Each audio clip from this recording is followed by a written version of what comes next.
A common claim in Islamic apologetic is that the Quran came to correct the Bible. According to this view, earlier scriptures were either misunderstood or corrupted, and the Quran arrived centuries later to restore the original truth.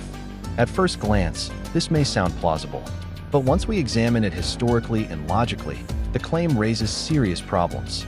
The central question is simple. Can a book written 600 years later accurately correct earlier scriptures that already existed, were widely distributed, and were well preserved? Let us begin with chronology. The New Testament writings were completed by the end of the 1st century. By the time the Quran appeared in the 7th century, the Bible had already been read, copied, translated, preached, and debated across Europe, the Middle East, and North Africa. Jewish and Christian communities were not isolated. They were geographically widespread and theologically diverse. This matters because a successful correction would require access to original errors and evidence of those errors.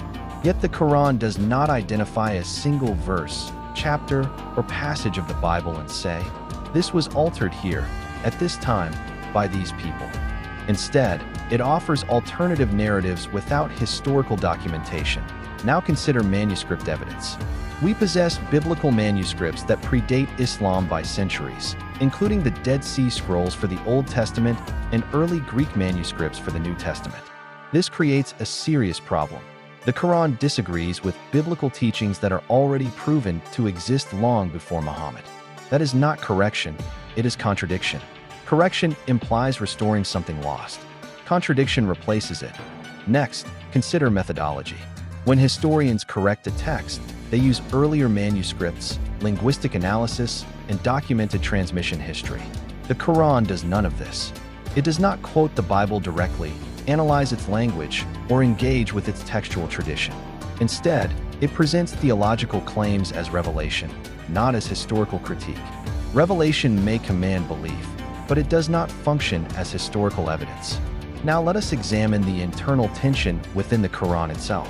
The Quran speaks of the Torah and the Gospel as scriptures that were already present during Muhammad's lifetime. Yet it also contradicts those same scriptures on major theological points. This raises a logical dilemma. If the Bible was already corrupted before Muhammad, why does the Quran affirm it as scripture?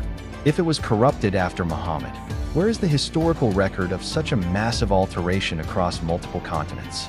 No such record exists. Additionally, Muslim scholars themselves do not agree on what kind of corruption occurred, textual or interpretive. A correction cannot be precise if the problem itself is undefined. Finally, consider the principle of authority. For the Quran to correct the Bible,